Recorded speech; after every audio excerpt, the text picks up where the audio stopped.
Finally আহি পালোঁ দিবাং নদী ঘাট আৰু দিবাং নদী ঘাটত পাৰ হ'বলৈ কাৰণে ইয়াত ফেৰী আছে। এই ফেৰীত উঠিম এতিয়া, আহি আছে ফেৰীখন দেখা পাইছে আৰু এনেকৈ পাৰ হোৱা হয়।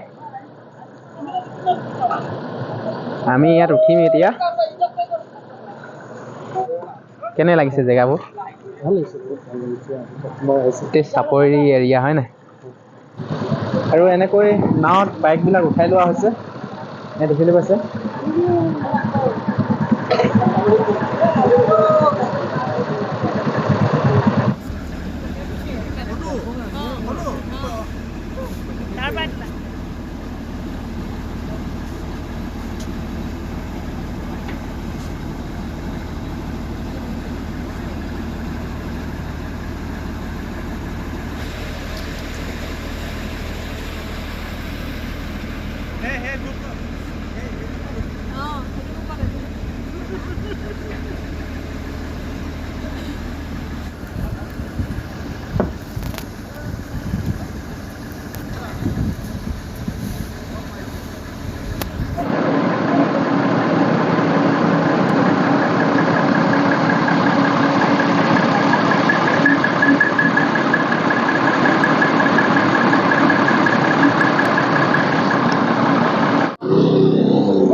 ভণ্টি, অমৰপুৰ কোনফালে যায়?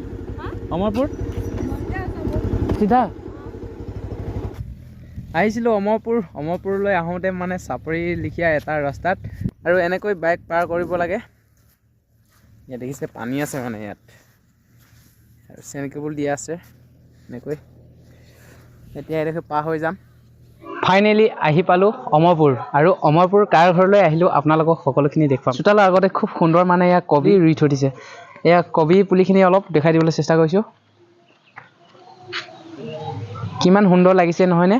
আৰু এখন আছে, এইফালে আহক আপোনালোকক দেখুৱাই দিছোঁ। ইয়াত দেখিবলৈ পাইছে ইমান সুন্দৰকৈ লগাইছে আচলতে।